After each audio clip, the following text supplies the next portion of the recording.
안녕하세요.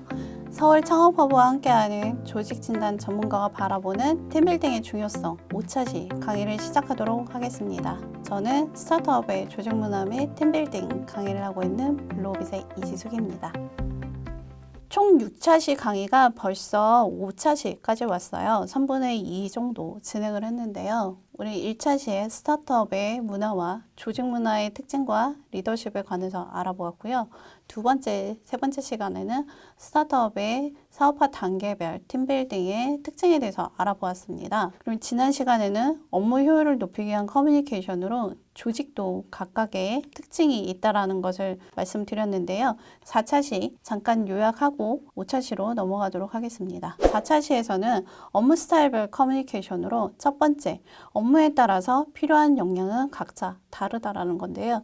우리가 잘하는 것과 그리고 좋아하는 것은 다르다라는 부분에 대해서 말씀을 드렸고요. 두 번째, 조직 문화도 성향이 있다. 그래서 개인의 성향이 있듯이 조직도 조직만의 특징이 있습니다. 우리가 조직에 들어가는 순간 개인의 성향보다는 모든 가치관을 판단은 조직 문화에 의해서 판단이 되고 조직 문화에 따라서 우리가 개인의 성향보다는 조직 문화의 성향에 따른 판단과 행동을 한다고 지난번에 예제를 통해서 말씀을 드렸습니다. 세 번째, 조직의 성공을 위해서 개인의 다름을 인정하고 소통을 인정하자 라고 제안을 드렸어요. 그러면 5차 시에서는 업무 효율을 높이기 위한 팀 역량 활용법에 대해서 알아볼 건데요. 흔히들 성과급 받는 직원이 더 열심히 일할 것이다 라는 생각을 많이 하고 계세요. 구성원의 니즈와 원치는 서로 다를 수 있습니다. 우리가 원하는 것과 우리가 필요한 것들은 다르다라는 건데요. 이 부분에 대한 인지가 리더들은 필요합니다. 동기부여와 성과 보상, 항상 고민이죠. 동기부여 방식과 성과 보상에 대한 부분도 과연 리더와 구성원들의 생각이 같을까요? 예를 들어 보겠습니다. 제가 3년 전에 어느 한 조직에 팀빌딩 퍼실리테이션을 하러 갔었는데요. 여기는 총 8명의 남성으로 구성된 조직이었습니다. 업무에 대한 만족도도 상당히 높았고요. 이직률도 거의 없었습니다.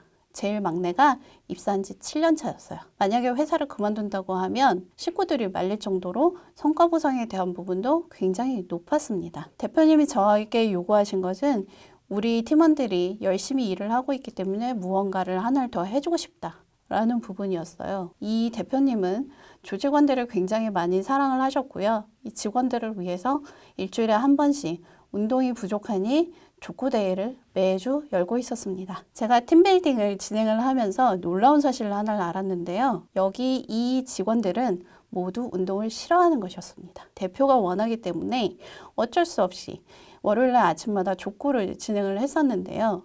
이 대표님의 두 번째 복지 혜택은 회사 내의 빈 공간을 활용해서 짐을 만드는 것이었어요. 제가 이 부분에 대해서 대표님의 계획을 직원들한테 얘기하는 순간에 직원들이 모두 한숨을 쉬었습니다. 그래서 대표님께 여기 구성원들은 모두 조용한 음악을 듣고 영화를 보고 싶어 합니다. 차라리 그 공간에 우리가 원하는 영화를 볼 수 있도록 편안한 안마의자와 훌륭한 헤드셋 세트를 구성해주면 어떻겠습니까? 라고 제안을 드렸어요.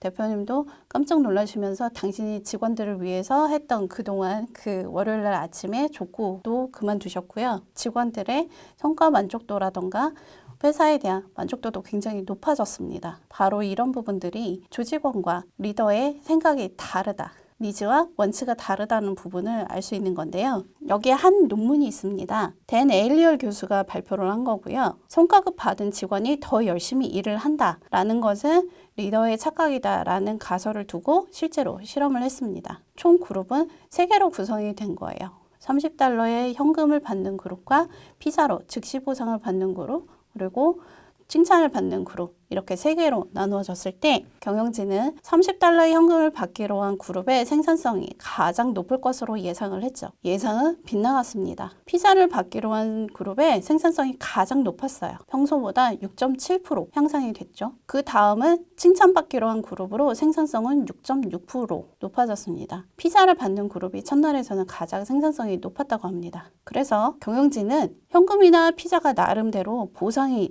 효과가 있을 거라고 생각을 했어요. 그런데 시간이 지나면서 뜻밖의 결과가 나타났습니다. 경영진이 직원의 생산성을 다시 측정을 해보았는데요. $30를 받거나 피자를 받은 직원의 생산성이 13.2%뚝 떨어져 있었던 것이죠. 그 다음 날도 다다음 날도 마찬가지였어요.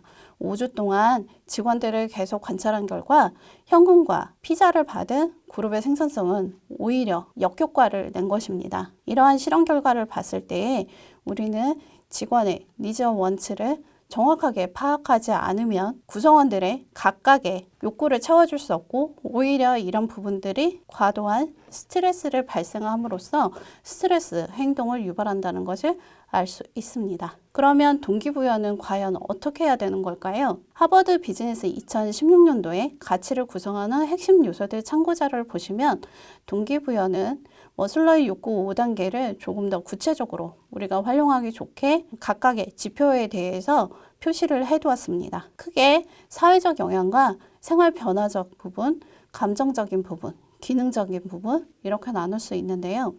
기능적인 부분은 즉각적인 피드백, 시간을 절약한다던가 아니면 우리가 가장 불편해하는 여러 가지 요소들을 해결할 수 있는 돈이라던가 이런 부분들을 해결하는 부분이고요. 그 다음엔 감정적인 부분입니다. 감정적인 부분에서는 기쁘다거나 슬프다거나 즐겁다거나 이런 부분들이 되겠죠. 생활 변화적인 부분에 있어서는 자아 실현이라거나 아니면 가치 제공 그리고 동기부여에 관한 부분들이 있습니다. 사회적 영향에서는 가장 높은 부분이고요. 이러한 부분들이 우리의 조직과 팀에 그리고 각각 개인에 대한 구성원의 니즈가 맞았을 때 이런 동기부여는 훨씬 더 효과적이라고 할 수 있겠습니다. 이러한 동기부여가 지속적으로 반영이 되고 조직 문화가 정착이 되면 될수록 조직 문화가 응축이 되는 것인데요. 4차 시에서 말씀드린 것처럼 조직은 하나의 생명력 같다라고 말씀을 드렸습니다. 직원을 채용하게 되면 우리는 의식적인 행동과 무의식적 행동을 반복하면서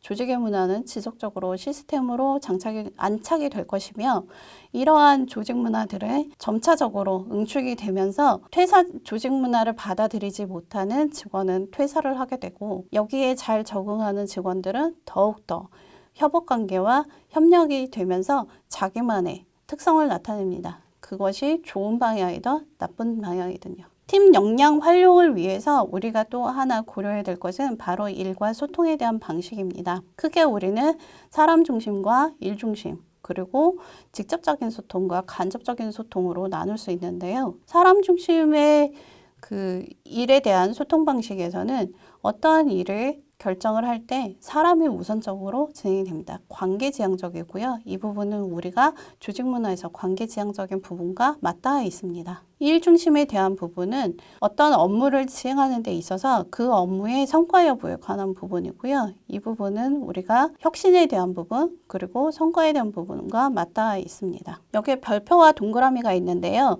사례를 들어보겠습니다.